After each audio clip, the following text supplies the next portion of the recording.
turns out I was the one that was muted this whole time. I've been talking. Oh my gosh. Oh no. Okay, I was well, wondering why you were so quiet. I'm seriously, I had an entire conversation with myself about all the things I was needing to do to get things set up. So Oh, anyway, well, it all works, I now think. So we're all squared away.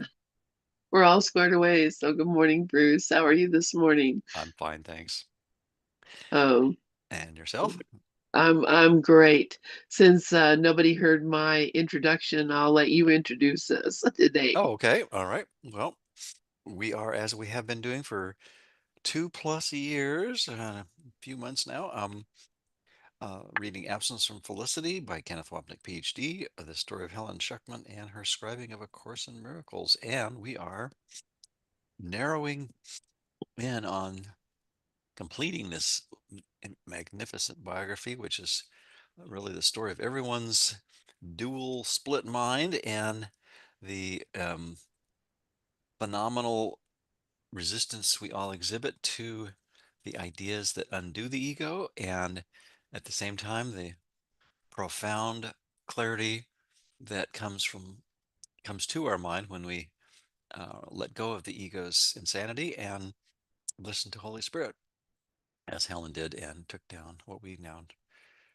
know of as A Course in Miracles. In fact, she did that about 60 years ago, and today is a celebration. In fact, 60 years ago last Wednesday, and today is a celebration from the Foundation for Inner Peace. That's the original publisher of the course. That's happening at let me look at my calendar real quick because I'm planning to attend at 11 a.m. Pacific, which would be noon Mountain Time, 1 o'clock Central Time, and 2 o'clock Eastern Time for those in the United States. It's the 50th FIP 50th anniversary online event, Light the World, celebrating 50 years of A Course in Miracles, because that's when the first official volumes were published, not the Xerox copies that made their way around uh, quite a bit. I think there was like 1,000 copies, or anyway, some relatively small number compared to how many are in print today, which is in the millions, 27 languages and counting.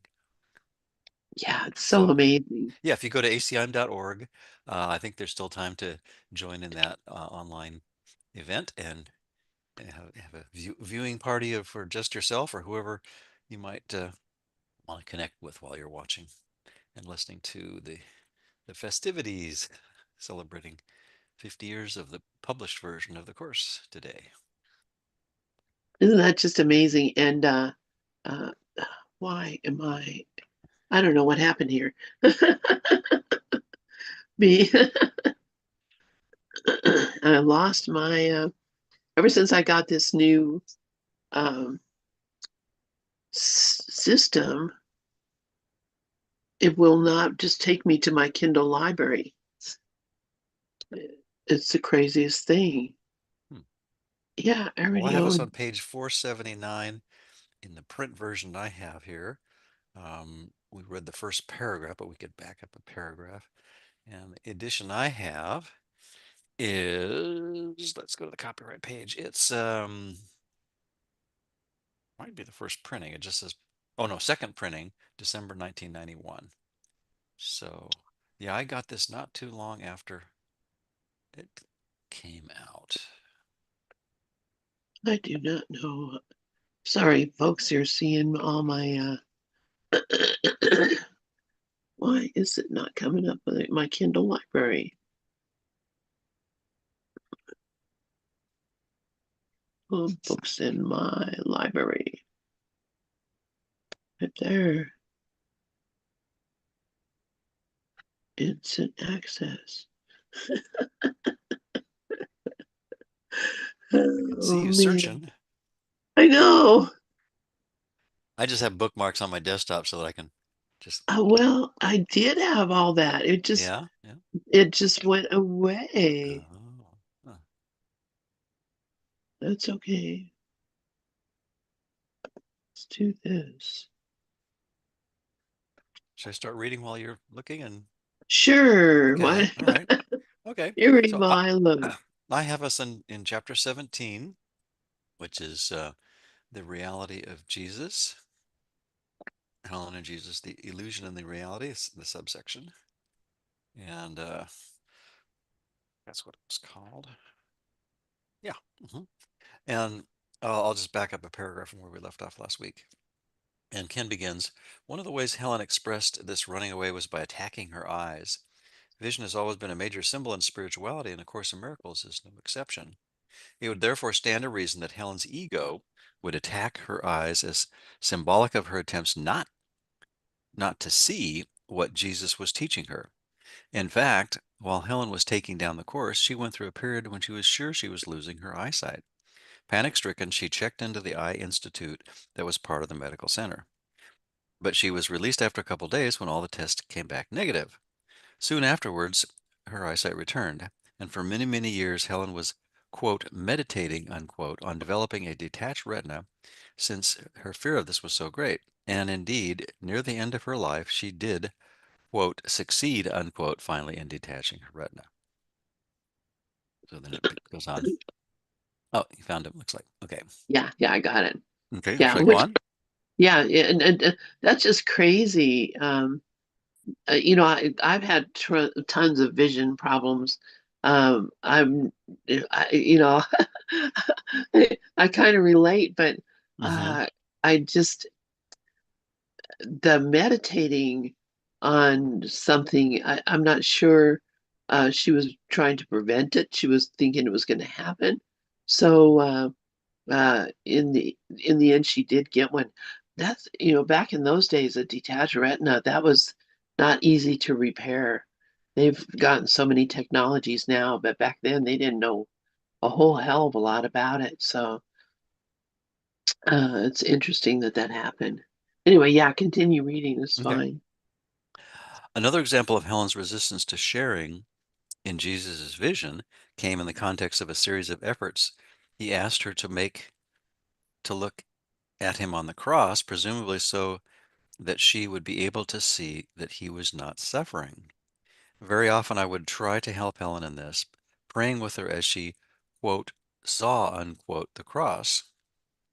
But she would always shift Jesus to the lower left-hand corner of her visual field, thereby avoiding seeing him in full face. She was never able to see him as he asked. On a much smaller scale, then, Helen's, quote, detached eyelashes also can be understood as reflecting her resistance to seeing what Jesus would have her see. Thus, on a level she was not in touch with, she would make a decision to separate from his love and therefore from the vision of Christ that is the goal of the Course. This decision, coming from fear, was essentially as non-specific as the love that Jesus represented, even though it manifested in specific forms. In this case, the eyelash and the eye was the effect of the cause, Helen's decision to separate from Jesus' love. When Helen decided to let Jesus help her with the eyelash, she was reflecting on this bodily level, the decision made in her mind to move closer to Jesus and to join with his love. Thus she undid the cause of the eyelash and the eye being separate from Jesus by choosing to join him. At this point, with the cause undone, the effect was undone as well, and so the eyelash ended up on Helen's cheek.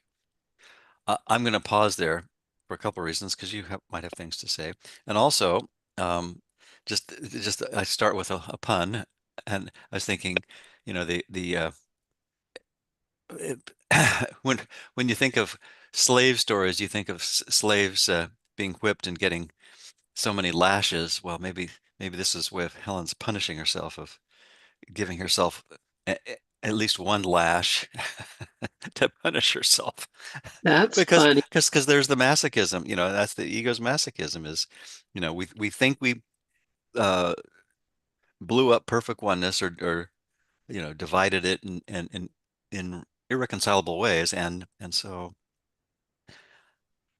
there's a masochistic streak, uh, more than a streak, that the ego really is a masochistic thought system, in that it thinks that it pulled off an impossible crime. It assumes that our creator agrees with that assessment and fears punishment from that creator. Well, that's the ego's God that would do that. He's not our real identity, not our creator that would impose a harsh, severe, and cruel and unusual punishment for a crime that's impossible to commit. But we don't see the impossibility when we're in ego mode, which is a goodly part of the time. Yeah, yeah. I mean, that's when we recognize that we're the one that are making the cruel and Hmm. the vicious attacks on our own Yeah, self, and blaming it on God or blaming it on others. It is pretty funny when you think about it. it's a Uh, tiny mad idea, huh? yup, and it continues to persist because. Uh, for the most part, we still want it. That's, as much as, people will protest that they don't want this world anymore or whatever. Mm-hmm. You sure as heck can't pull them away from it. And, part of the way that we hold on to it is through these accusations and judgments. So, this is all just very interesting. Uh, I was wondering about Jesus asking Helen to see him, vision him on the cross. And I don't know, what the fact that she couldn't actually do it just is interesting. I don't know. I don't have any interpretation of it, but I thought about it. And I spent plenty of time looking at Jesus on a cross because if you go to a Catholic church, uh, unlike like Protestant churches, a lot will have like a cross or something up there. But Oh, there's a Catholic, lot of Protestants that churches that do too, as I recall from my childhood anyway. yeah, the full-fledged Jesus in the loincloth with the crown of thorns and the blood and the Right. It's like I suffered, oh, it's your turn. yep, exactly. Oh my I God. did this for you, so you should feel guilty and it's a religion of guilt. But it's not just Christianity, it's really the world's religion, which is really the ego's religion. And so it's not isolated to one particular, you know, theology or cult or dogma or ritual. It's just everything that comes from the ego thought system is intrinsically a, a punishing um, sentence delivered in response to a criminal assumption. Yeah, a belief in guilt. Yeah, And, yeah. and that's what I mean, like today's lesson, I was just looking at that a little bit ago. And he really talks about let me go here. This is from the theme of special relevance of what is the real world, Uh-huh. which is really great. But let's see. That's what is reality. Yeah, You might have to hit the back arrow. okay. So today is a day of stillness and of peace. Uh, Christ's vision looks through me today. His sight shows me all things forgiven and at peace, Yeah. and offers this same vision to the world. Mm-hmm. And I accept this vision in its name, both for myself and for the world as well. That's what I think Jesus, we talk about Jesus on the cross and that was just a symbol, but it was a symbol of him doing something for the world.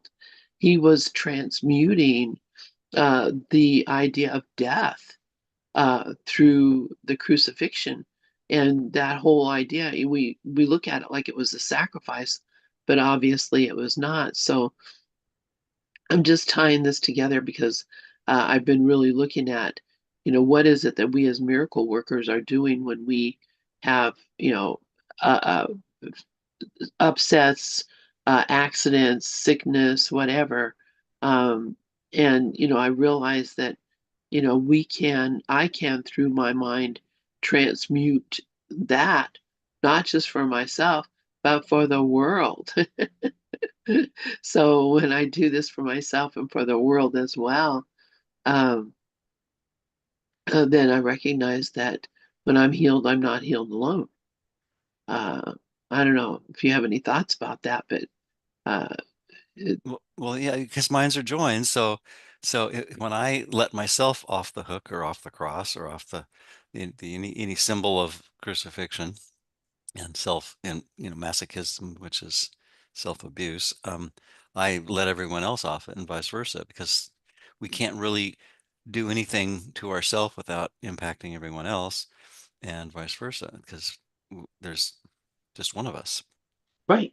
Yeah, And each of us has that same uh, awareness of oneness in our mind, and we also have, because we think we've made a split mind, we also have a lot of baggage that seems to suggest that we pulled it off, and so we have you know, the masochistic craziness that seems to undo the oneness but never can.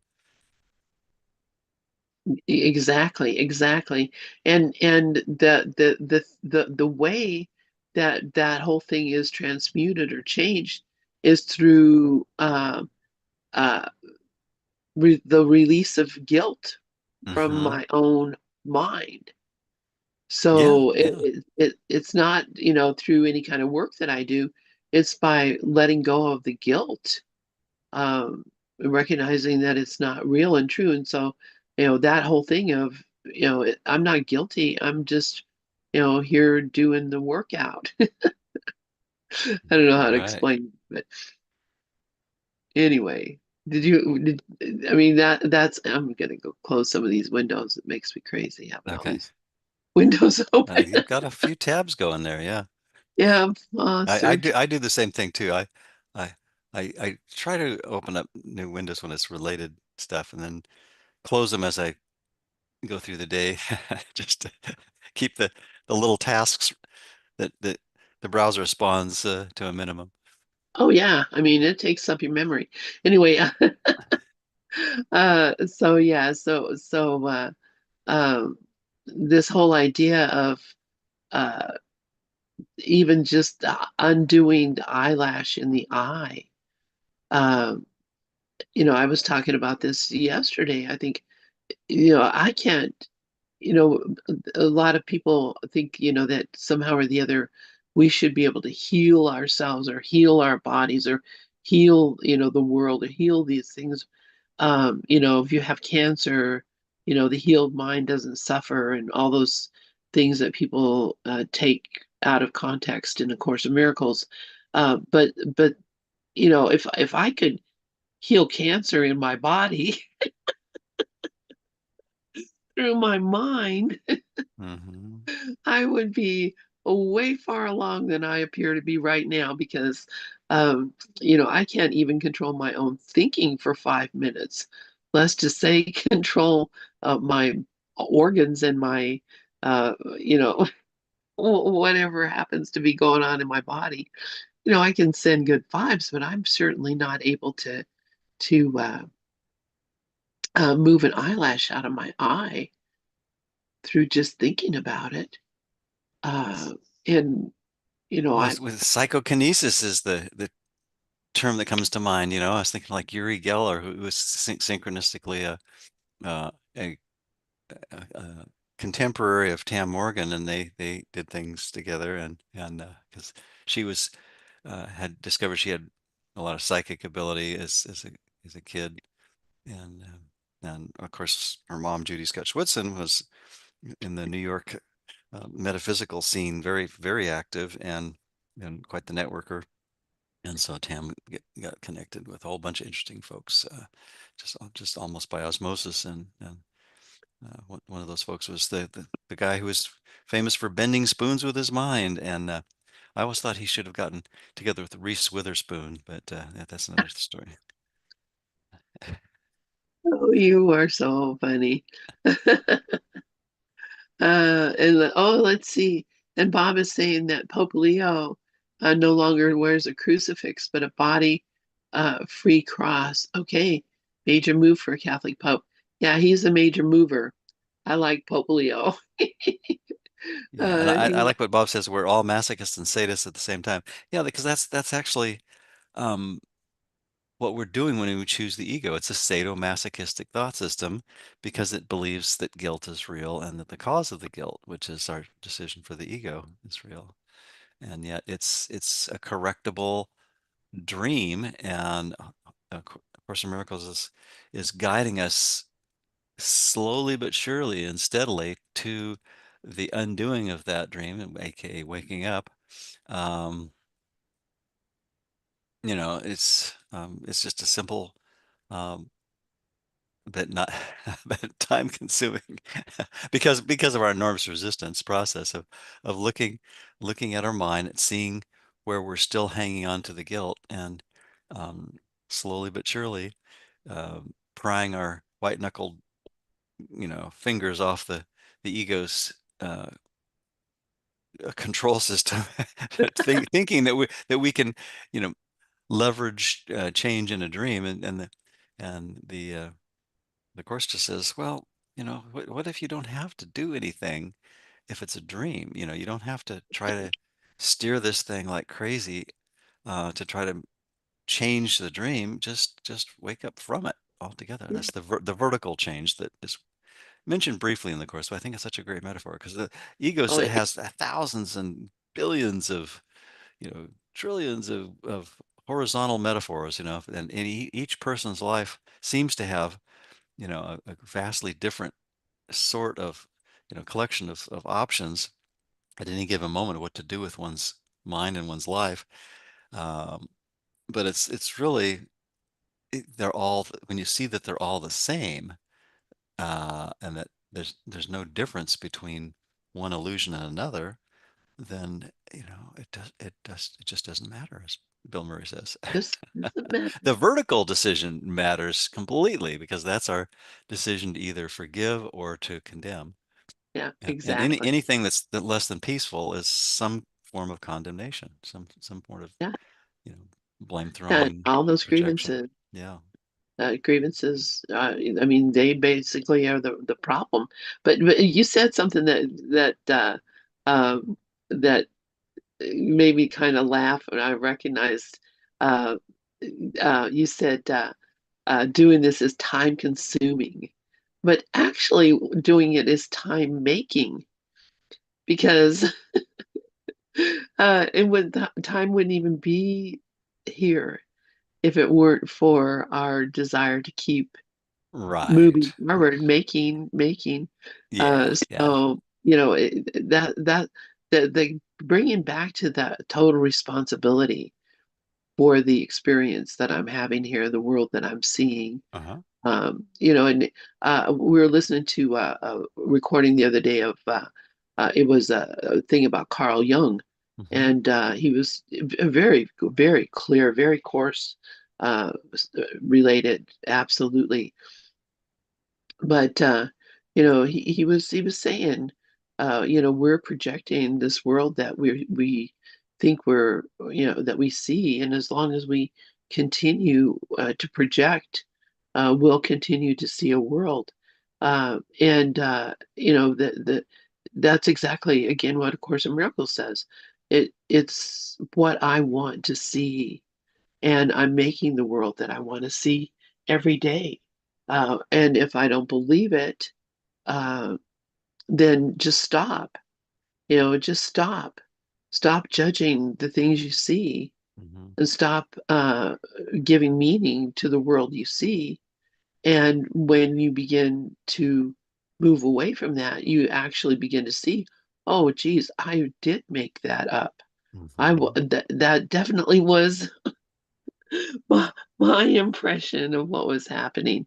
That it isn't the real world at all. Um, what we're seeing is our own projection on something. So Yep. anyway, Yeah. Yeah. really interesting stuff. And I will continue reading here. Okay. Uh, Can I pause for Go you? ahead. Have pause for a moment. Since Yeah. you mentioned Carl Jung, I was thinking about, because I've listened to a lot of Ken Wapnick's material, and he doesn't mention Carl Jung very often. Obviously, because the course is very Freudian in its approach, and that was Helen's emphasis and background.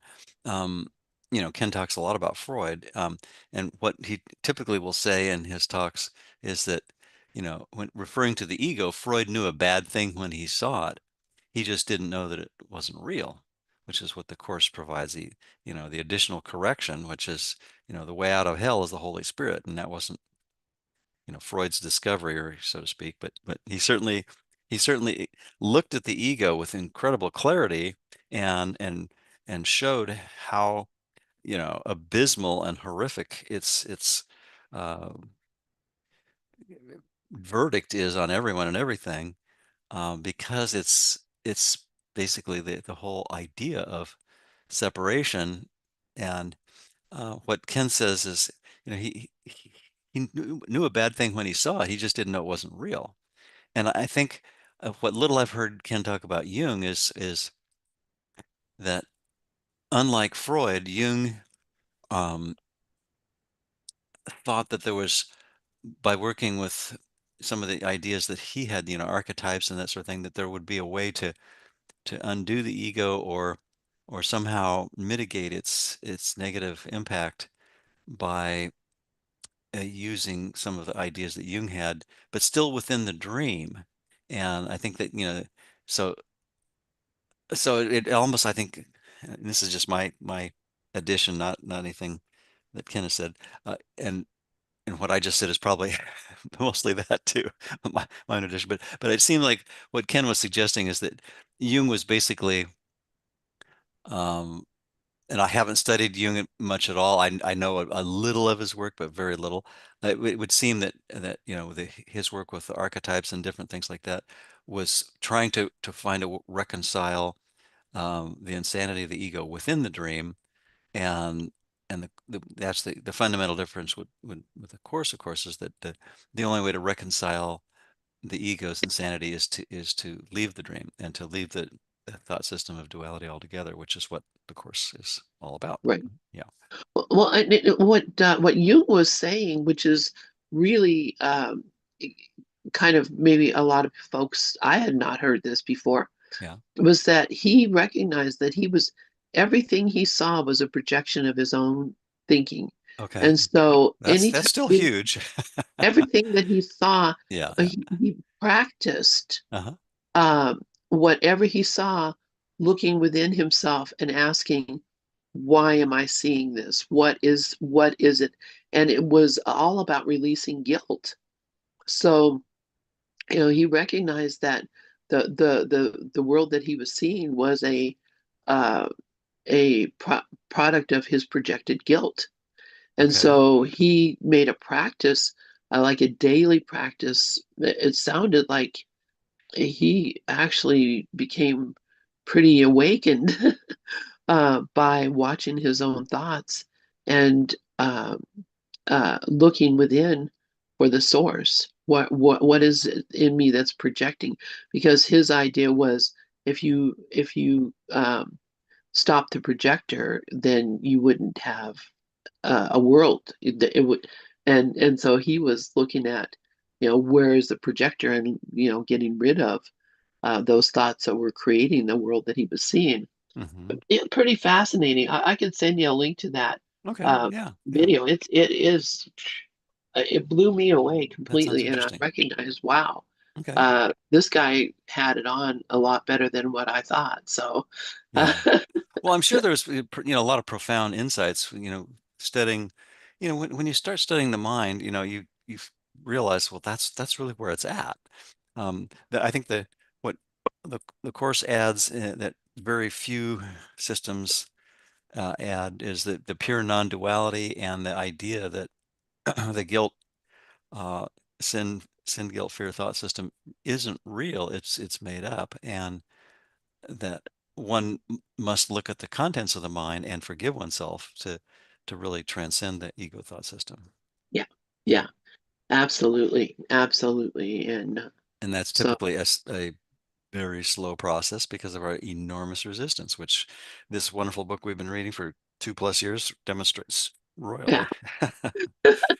Even someone who was in complete conversation with the author of the book still had that much resistance. Yeah, So, yeah, and so that's kind of a further reminder for all of us to be really patient and gentle with ourselves as we just notice our lapses into ego insanity on a not only daily basis but moment to moment basis, and just like Ken says, just the idea is not to brute force change your mind, because that's really just another expression of fear, but just the fear of, what if I can't change my mind, right? Well, but the idea is just to keep looking at the mind and making an objective, dispassionate analysis. And it's not really analysis. Just noticing that when I'm in ego mode, I'm miserable, and when I'm allowing Holy Spirit's correction to work through me, I'm peaceful. And that's the only thing that we're asked to do, really.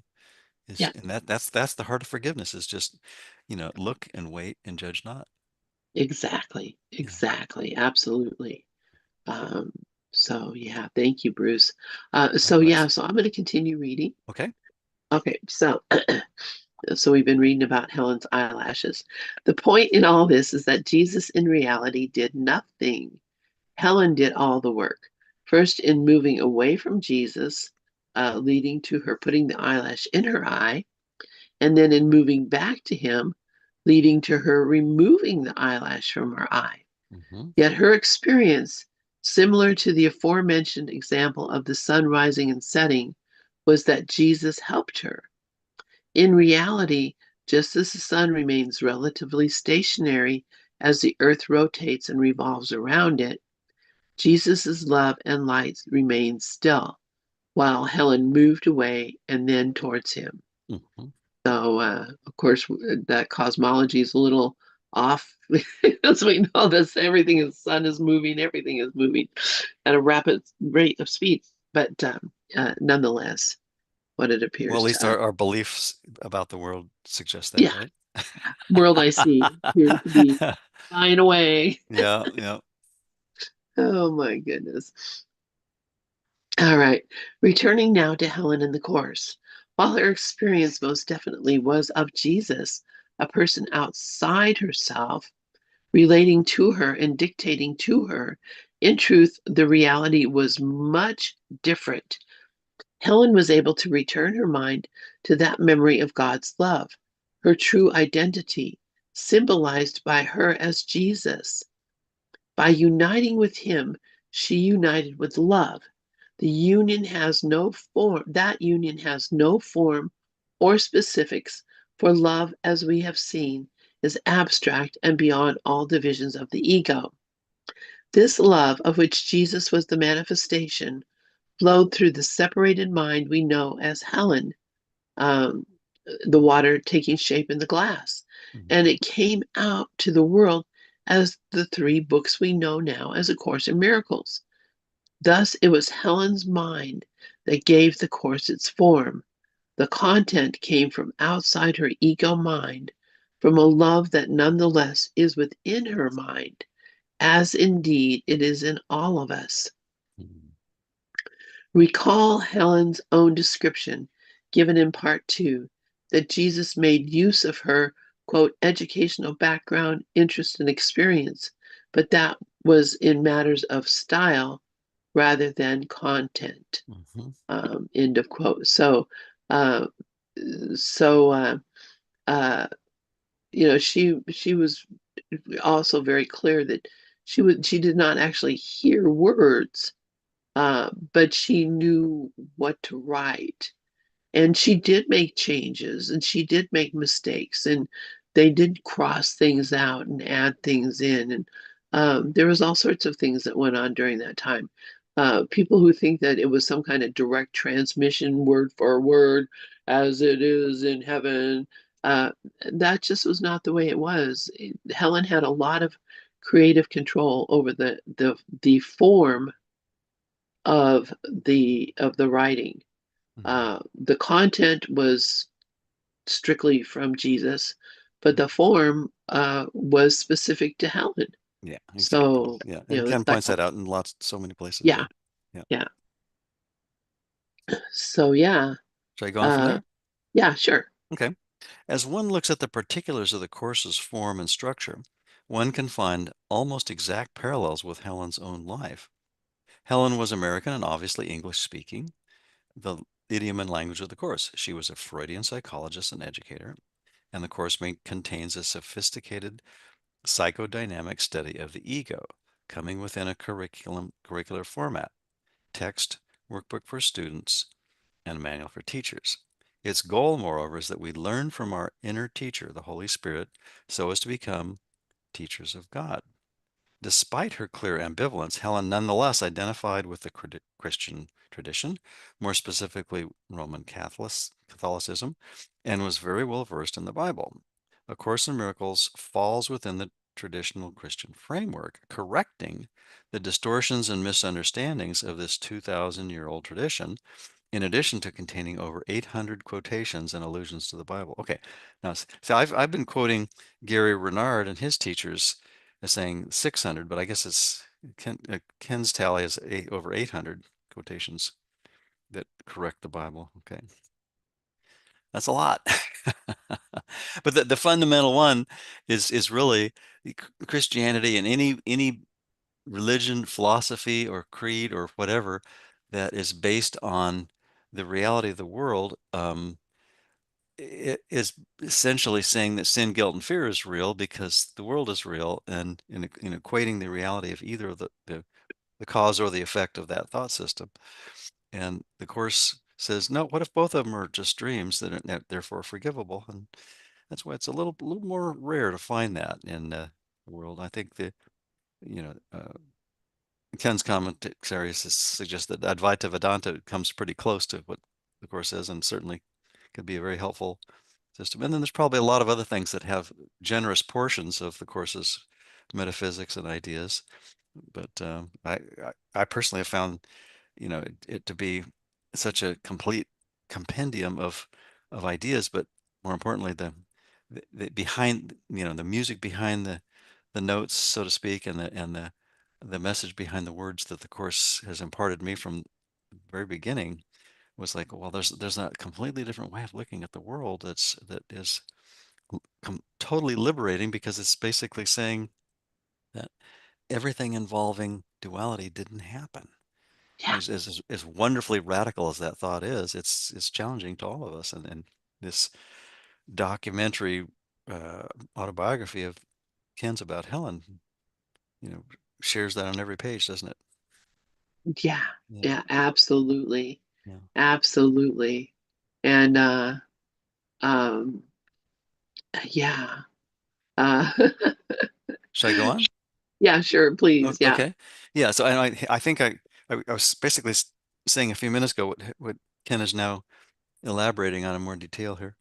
Helen was a lover of Shakespeare as well as the great English poets, and the writing of the Course is quite Shakespearean in form, with large portions of the material coming in blank verse and iambic pentameter, the poetic meter of Shakespeare. Helen possessed a keenly logical mind. The reader may recall her love, if not worship, of logic as a college student, and the Course's theory is presented with a rigorous logic that, once its basic premises are accepted, cannot be argued with.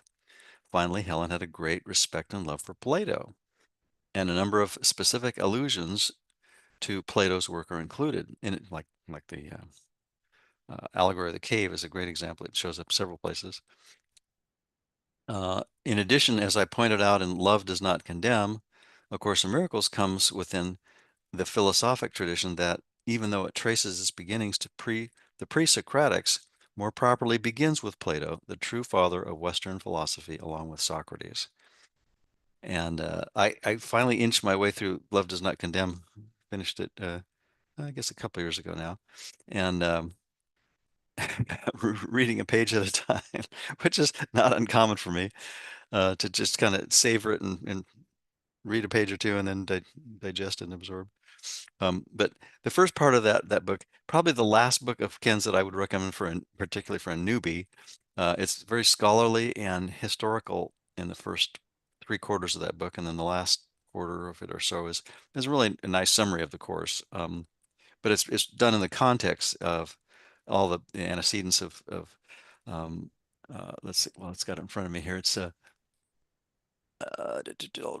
read the actual title of it. Love Does Not Condemn: The World, the Flesh, and the Devil According to Platonism, Christianity, Gnosticism, and A Course in Miracles. So he basically takes a whole bunch of historical figures that their writings uh, expressed all the ideas and all those philosophies and religions and approaches, and shows how each one of them had some of the ideas that are in the course, and some of it right and some of it way off, and um, but then how all that really led to what we now have today is something that tidies up all the loose ends and puts the non-dual metaphysics in a very um, complete and I would say very inclusive package that really, taken as a whole, provides a pretty complete method for people in the Western world to undo the ego. Yeah, Well, wow. yeah, and it's I not for everyone, because not everyone resonates to the course of teachings, but that's wasn't its intent. It's very cool. I have not read that book, Yeah. so I don't have that book, but I don't know if I want that book either. Now, Well, the last quarter of it or so, give it, roughly, it talks about the course in several chapters, and it's very, very well done, and it adds some things that aren't in any of his other books. But um, one of which is a quick aside, and that is he talks in some of his work about the two mistakes on the level of form, the two, horizontal directions, if you will, of asceticism and libertinism, which is the ascetic being, oh, I'll go live in a cave or be a monk and renounce the world and give up all my worldly belongings and pleasures and just be completely devoted to spirituality and God and and but that most of the time ends up just making the world real and then something to fight against. And then the other extreme, the libertinism, is the it's like, well, I don't believe in God or spirit or anything having to do with non-duality, so I'm just going to go for all the gusto I can get, like the Schlitz beer ad, and a hedonistic lifestyle, typically with just do whatever I feel like because it's all about me, and I can just why do anything that has to do with the mind if the body's where it's at. And the course says that's a sadness even deeper than the aesthetic, but eventually we'll, no matter how we approach things, we'll find our way out of the quagmire because we get the feedback from how we feel moment to moment. And that right. fifth stage in the development of trust points that out very clearly. That is, the quintessential question is that, that the ego asks is, who am I? And the Holy Spirit's rebuttal is, shouldn't that be a what am I? And the what is the mind. And the mind can choose against the idea of duality and separation, um, which undoes the ego that then liberates us from that dream of duality. Mm. Yeah, and they're both all of it is methods the same to get to the same place. We're all going to the same place. So if I'm going as a libertine and I'm just out eat, drink, and be merry, and forget about the rest of whatever, if so many people say, well, if you don't believe in God, why aren't you just killing everybody or whatever? People think that that's what that is, but really it's just more a matter of just a freedom of being without judgment. And Hmm. so either way, it's a choice, Yeah. and either both of them are equally wrong Hmm. because they're both behavior oriented. And this is the thing, everything we do we judge is behaviors Right. Right. or thoughts. I'm judging what I imagine you're thinking. I Hmm. don't even know what you're really thinking. I'm just imagining you're thinking this, and I'm judging you. Oh, he probably hates me. he probably wants to, you know, you know, kill all uh, redheaded people, or we get ideas in our head about people, and that's our idea. It doesn't have anything to do with them at all. And even if they said the words, still wouldn't, because it's still, I have my own imagination of what that means and a whole story about it. So every single one of these beliefs that we're talking about are all just stories that someone made up in order to try to uh, cope with the world, Hmm. cope with their life, their situation. This, the real reality. We don't know a damn thing about anything. You know, Happily clueless is, I think, one of the goals of the course is to show us how silly and absurd it is to think we understand anything from our perspective as dream figures. yeah, yeah, And and if we begin to realize that we're dreamers and trying to make sense out of a jumbled dream, then at least we're making some progress. But there's still nothing to understand in a dream of duality. yeah. But we've darned if we don't try. I know. It's just, well, knock your head against the wall. So, Hmm. because we're never going to get anything out of it, and that's the thing. It's just another diversionary tactic to keep the dream alive. And Yeah, it, yeah. it doesn't matter what we're doing. It's not, if we think what we're doing has any meaning, it it's just keeping us in the dream. That's all. Yeah, yeah, and this is, as Ken points out, it's not sinful, evil, or wicked. It's just silly that we would continue to imprison ourselves and compromise our peace by choosing a thought system that was made as a war against the oneness that's our real identity. Yeah, pretty crazy. Huh? Shall I read on? Sure. Okay, and I will need to leave a few minutes early because I'm hosting another meeting right at the Okay. bottom of the hour. Okay. The one seeming exception to this list in terms of the formal characteristics is the strong Gnostic theme that runs throughout the material, not to mention the usage of specific Gnostic terminology. And then in the footnotes says these are discussed at length in my aforementioned book, Love Does Not Condemn. Okay. Helen and I never discussed the subject of, in the parentheses, my interest in it did not really begin until after her death, close friends. But to the best of my knowledge, she had no conscious awareness of this important philosophical and religious movement. However, since the Platonists were among the leading Gnostics, and Platonic Gnosticism is reflected in much of the Course's teachings, there must have been part of Helen's mind that was familiar with this tradition. Therefore, again, Helen was responsible for the Course's specific form, the abstract love of Jesus, the source, for its content. To a question raised by a North Carolina group that we once visited, Helen responded that naturally A Course in Miracles was psychological and set up as a curriculum since she was a psychologist and an educator. I reminded her afterwards, however, that she became a psychologist and a teacher because of a decision she had made prior to, and on a level different from, her conscious existence as Helen Schuckman. This was similar to the fact that the three people closest to the Course, Helen, Bill, and I, all had PhDs in clinical psychology. The Course teaches that time is not linear and that choices are made on the level of the mind, outside time, independent of the brain and body with which we identify. Therefore, our choices to become psychologists and Helen's to become an educator as well were hardly accidental. Helen's becoming a psychologist and teacher was necessary so that her brain could accept the Course's teachings in that form.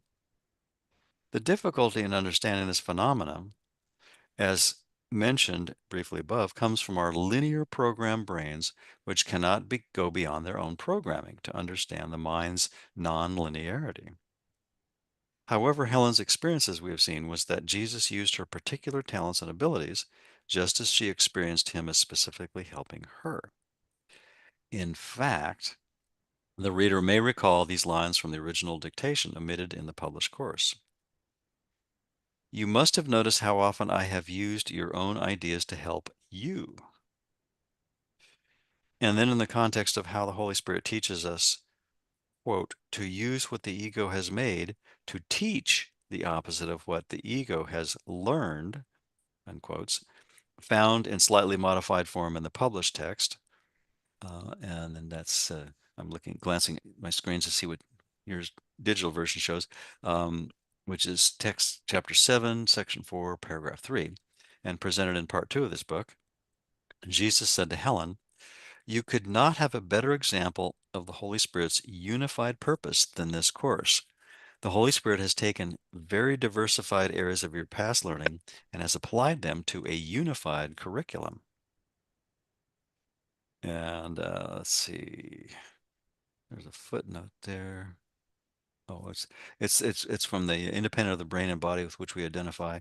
The footnote says, um, when he's talking about time is not linear, the interested reader may consult my book, A Vast Illusion, Ken's book, A Vast Illusion, Time According to A Course in Miracles, for an in-depth treatment of the Course's understanding of time, which is another great book. Um, okay. In truth, once again, it was really the mind beyond Helen, called here the Holy Spirit, that took the, quote, diversified areas, unquote, of her life and, quote, applied them to a unified curriculum, unquote. Therefore, we can now better understand on a more sophisticated level the true nature of Helen's relationship with Jesus. An abstract and non-specific presence, Jesus remains a thought of perfect love within the minds of all people who still believe in the reality of the dream. The thought we know as Helen rejoined the thought we know as Jesus. Within the dream of the world, the union of this love manifested itself as A Course in Miracles. The self of Helen, we have described as the perfectly objective and impersonal priestess, is the more complete expression of this union, as it more directly reflected the abstract, impersonal nature of this love. So, how about if we stop there and maybe just talk about that for 1 minute or two? Does that sound good? Yeah, that sounds great. Okay. Let me put that back up. Did I just do here? Yeah, Because just quickly, I would say, what Ken's saying there is that, the Holy Spirit works through all of us, and using Helen as example, it's taking her background, it says, her particular talents and abilities, and that's our special function. It's not because what we're doing is special, because it's everyone's special function is forgiveness, but we all have unique backgrounds. We know different languages. We've studied different things in school. We've had different jobs that have trained us to learn how to, utilize the world and technology in different ways that can be used to communicate, such as your familiarity with Pal Talk and all these other streaming things that you've got going now. And I do things with YouTube and WordPress, and so, each one of us has different things that we use to communicate. But it's not just those technological things. It's every moment of our life that, we have a completely different set of things on the level of form, but the content we can apply those, in that we can draw from in our mind is really the same, and the course really draws from that one content, which is that the illusion is not real and it's forgivable, and our reality is far more wonderful than we can imagine, and is waiting patiently for our return. absolutely. And lest anybody should think that, oh, just by happenstance, Helen happened to become a psychologist, and just by happenstance, so did Ken and so did Bill. No, these were all part of the original plan. Right. This is Right. not something that Yeah. just we started it and set up part of this plan for salvation. Mm-hmm. And what you do, what I do, everything was already planned long time ago, and we're just living it out. And the question is, do we live it with joy, or do we live it with fear, and and believe that we have to work hard to do it? We don't have to work hard to do it. If we're working hard, we're trying to do it by ourselves. Right. Let the Holy Spirit take care of it, and it will always work out perfectly. I've not seen it not, so I appreciate that so much. Anyway, thank you so much, Bruce. And I'm going to go ahead and close out this YouTube. Great. Thank you, Lynn, too. Have a great weekend. Love to all. Oh yeah, and also this afternoon with the 50th anniversary party, there's a Right. bunch of our friends that are going to the party in New York with Alan Ishak. Great. And Thanks. I Thanks. was invited to that, but I couldn't make it. So, but we're gonna get some good reports from Dove and Brooklyn and John Monday and a bunch of people that are